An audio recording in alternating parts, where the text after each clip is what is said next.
In this video, I am going to struggle because I've got a cold and a sore throat. But the show must go on. I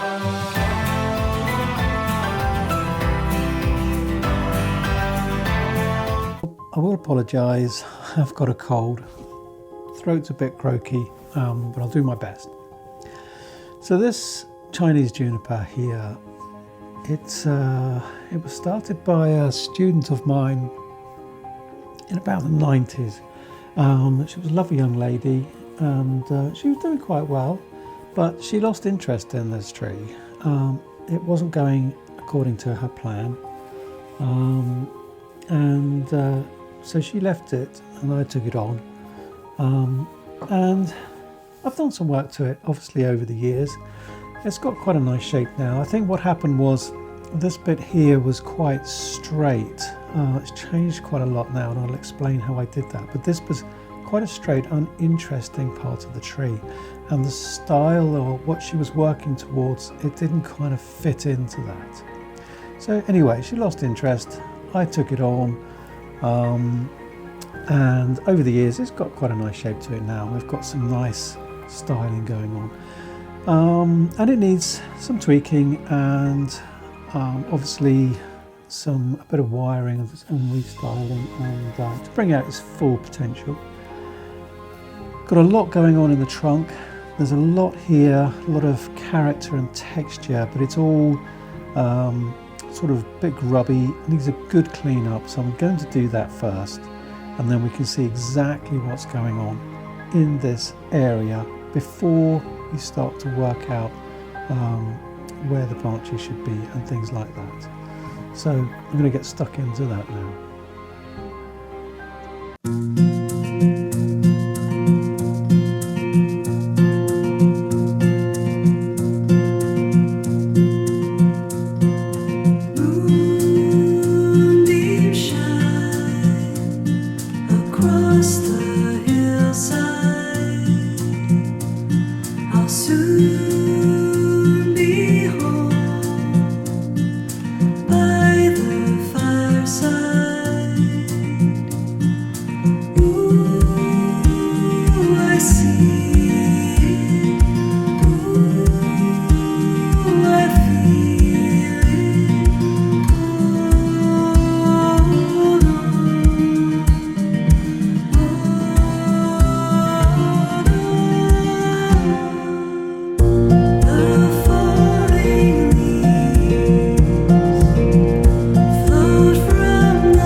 Cleaned up the trunk nicely, and we can see a lot more of what's actually going on in here. Now we've obviously got this gin here and this shari coming down here, and as I said earlier, this bit was rather straight originally, quite uninteresting, and I think that's why Nikki she lost interest in it, but with time we can add those little features. So what I did was to gin out the top. This was actually a branch, and to add some character and a bit of shape down here, I brought the gin right the way down, so sharied all the way down here, with a little bit of a turn on it as well to break up that straightness. And now over a period of time, the way the trunk has grown is that we have this kind of, you can see it in here, it's thickened up here. This is the main knife. So this is the only bit around here that's actually living now. So it's swollen up. This bit all around here is dead. Originally the bark was here, but that's gradually died off. And we've got this main vein which comes up around here. And it's given this lovely twist, there's a lot more character to it now. So I like that. This root down here, that's died off, and so has this root. Bring it around. So this is dead, and down here. I'm not going to worry too much about what's going on around here. I will clean up some of these, might be able to use some of them as a little bit of dead wood feature down here. I'm going to have to repot the tree. It was last repotted a couple of years ago, but it's not terribly stable. So I think there might be a little bit of root rot going on in there, but until we take it out and have a look, I'm not quite sure. So what we'll do is we'll have a look at that later. Right now, what I'm going to be concerned about is around here. And the next thing I need to do is to sort out this branch. I love this curve. Really like that. Flows down nicely. So it's these ends, and in fact most of the branches are quite well placed. They just need tweaking now. So we're going to do that. I'm going to put some wire on, wire these, and we'll work our way up to the top. I don't need to change the start of this branch, so from here to here, that's good. Quite happy with that. Down here and over here, we need to change that. So I need to bring a wire. I'm going to start it and anchor it onto this bit here, all the way down, so that I can change the shape of this bit. Got a little branch in here. I don't know whether you can see that. This is, it's going to have to go because it is spoiling this curve in here. And the really important part, the part I love about this tree, is the part in here where it comes up, sweeps down, and this bit where it comes up here. So it kind of like engulfs you, sort of coming around like these big arms. And the head's pointing down, it's coming towards the viewer, and it's bringing us in. And by having little shoots like this little branch, it's going to block that. If it had been on the other side, growing out this way, towards me, at the back, that would have been fantastic. But not that lucky. Anyway, it's not important, don't really need it, so we will remove him. And I'll do that before we start wiring, because then it's something I don't have to work around. So let's take this branch off.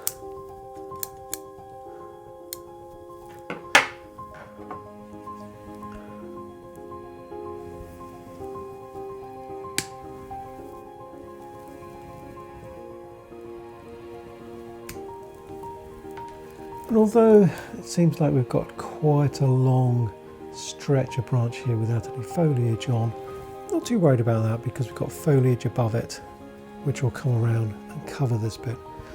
And normally what happens with trees is that there's not a lot of foliage on the inside where it's dark, it's all on the outside, so quite happy with that. I'm not going to give you a detailed description of all the wiring because there are hundreds of videos out there of people wiring bonsai. I'll just give you a bit of an overview and you can watch how it evolves. But if you would like me to do a video at some point doing a wiring session, quite happy to do that. Just leave a comment and we'll see what we can do. And I suppose the biggest thing with this branch, this first branch where it splits into two, this is quite long and leggy, and so hopefully over the next year or two we should get a bit of back budding, a bit of foliage creeping further back up the branch. I'll let you just watch for a while and I can rest my croaky voice.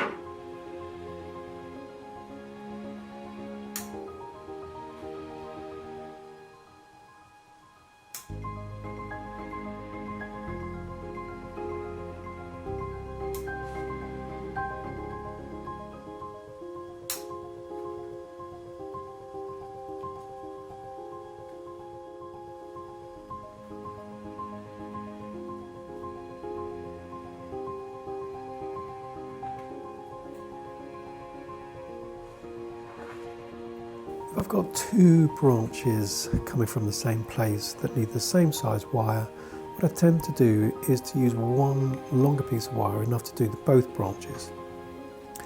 Fold it in half and then close the end of it. And this just gives me a nicer way, a cleaner way of applying the wire. Obviously, you can do it separately, run two pieces down. It really doesn't make a lot of difference.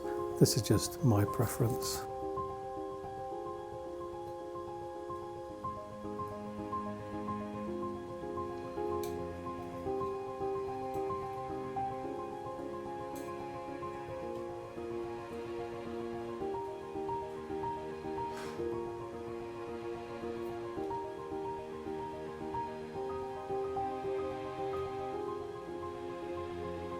If I look a little bit clumsy here, I apologise, but I do try to do everything so that you can see it all. So quite often I can't actually see what I'm doing, so I'm doing it by feel.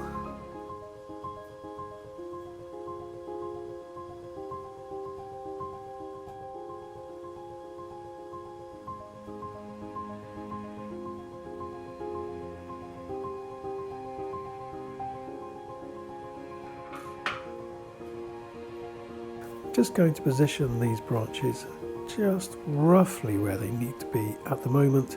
I'm not going to try and be too precise. It's a bit of a catch-22 situation really, because we need to get the branches pretty much in the right position to allow us to get the potting right, to get the position of the tree in the pot correct. But then when the tree is in the pot and it's all wired in nice and solid, and we know the tree's not going to move around, or we're not going to upset some of the wiring through the repotting process, then we can just go through and tweak those branches and just make sure that they are in the right place. So this part of the tree is quite important. There are 2 or 3 branches here, and I'm going to select a couple of them. And these ones will be able to give us a bit of foreground and a bit of background, but also not interfering with the gin as well.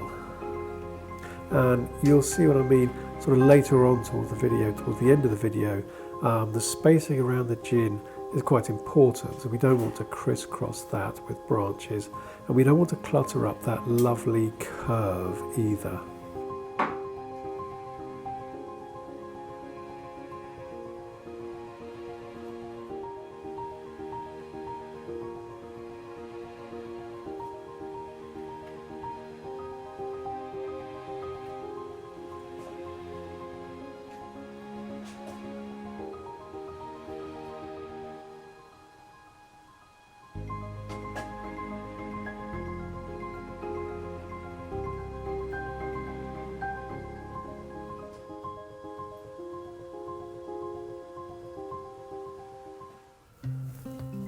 Well, that's the majority of the wiring done now. There'll still be a few little bits to tweak, but I generally do the heavier wiring at this stage, and then any finer wiring with the very small wires I do after repotting, because I find by the time I've teased out the roots, moved the tree around, those finer branches have all moved, so I tend to do that after repotting. And then also, once it's been repotted and it's in its proper position in its new pot, then we're going to tweak the branches up and down, left to right a little bit. So I'm happy with that now. That looks really good. So I'm going to just tidy up the foliage a little bit. Some of the shoots are quite long. Just pinch them back. Do a bit up here where you can see. And whenever we rearrange foliage pads like this, it always takes a while for them to sort of grow back into shape. And by bending them down and fanning them out a little bit, we end up with some gaps. It'll take probably 2 or 3 years to really regrow into that space. So So I'll go through and just tidy up little bits just to make it look a bit smarter. Sometimes you get bits where underneath the branches where we brought the branch down a little bit and then a bit of foliage sort of sticks down, like up here. And I don't want to take off too much.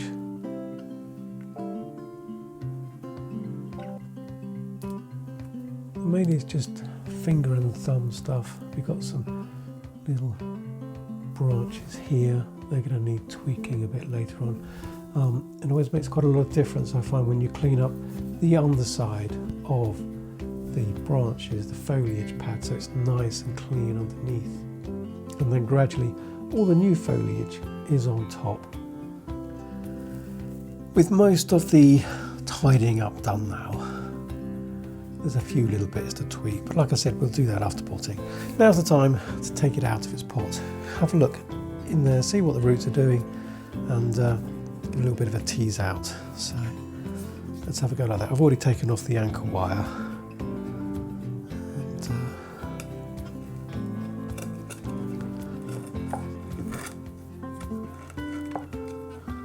there we go.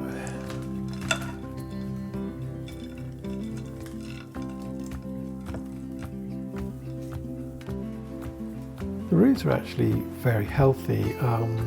Back at the beginning, the tree was quite wobbly in the pot and I thought it had a bit of root rot. But I think what happened is that where the top roots had died off and new ones had grown, there weren't any sort of thick, heavy sort of duty roots holding it in. But actually the majority of that root ball was very, very good. So that was quite nice to find. I do find that junipers do very well in Akadama. It gives it really good drainage. It gets plenty of air around those roots.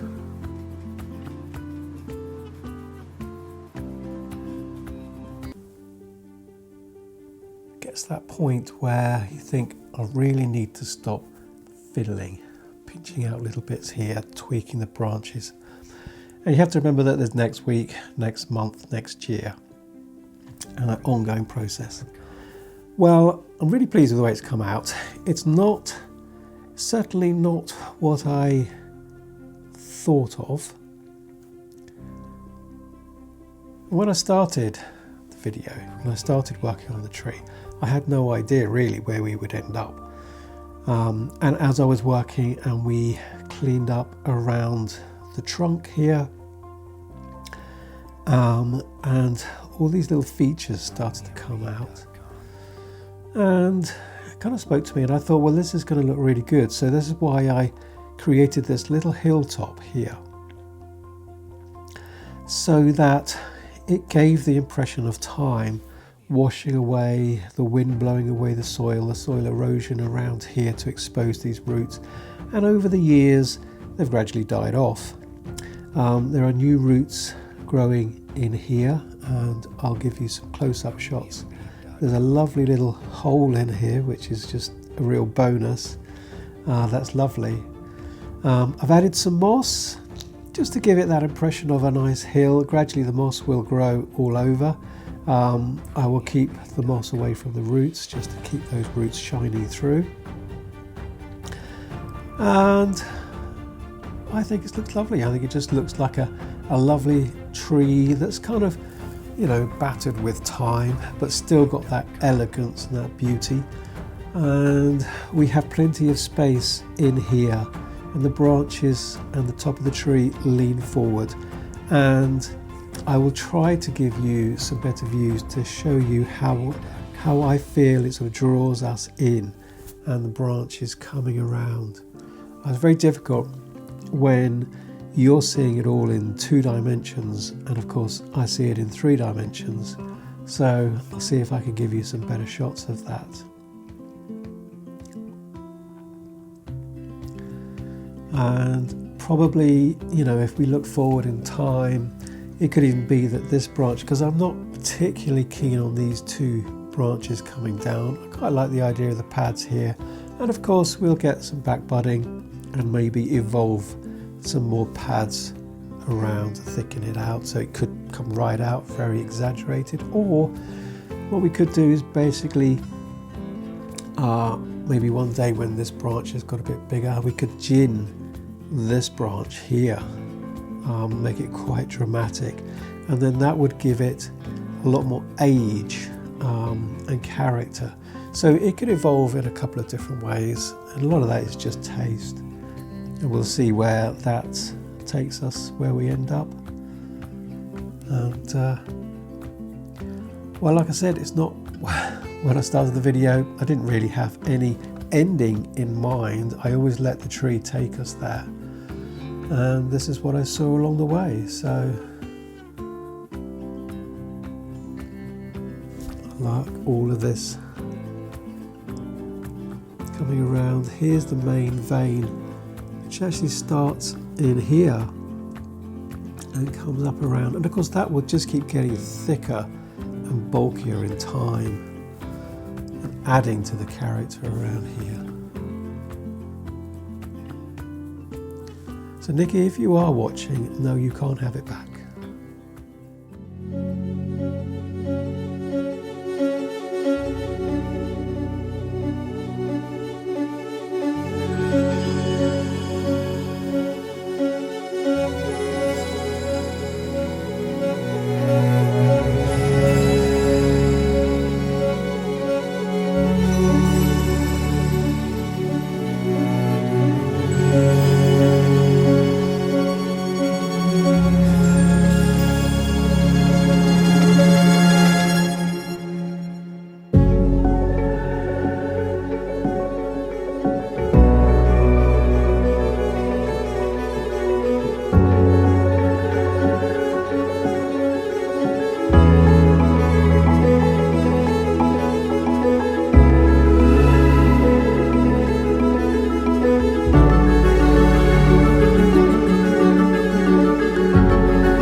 We have plenty of space around the main curves, and the foliage pads will obviously grow and thicken up over the years. So the main trunk has got a really nice shape to it. The straight bit that was a problem initially has blended in quite well now, so the overall curves don't sort of look odd against the straight bit, if that kind of makes sense. So that was the original problem. And so we've got some nice curves. The gin has plenty of space around it, so it's not cluttered and is viewable easily, but doesn't stand out on its own, blends in very well with the rest of the tree. Foliage pads still have lots of growing to do, and look forward to that. The branches just above the gin, on the right hand side of the gin as we're looking at it, they will grow out and need to be a little bit longer and sort of meander down to balance up that little bit of the tree on that side. But overall, it's looking really good at the moment. So look forward to seeing it grow and evolve over the next few years. This will be the last video for 2024. I hope you've all had a great year. I hope you all have a fantastic Christmas and a really good new year. Wouldn't it be really lovely if 2025 could have less wars and be as peaceful as our bonsai? Take care.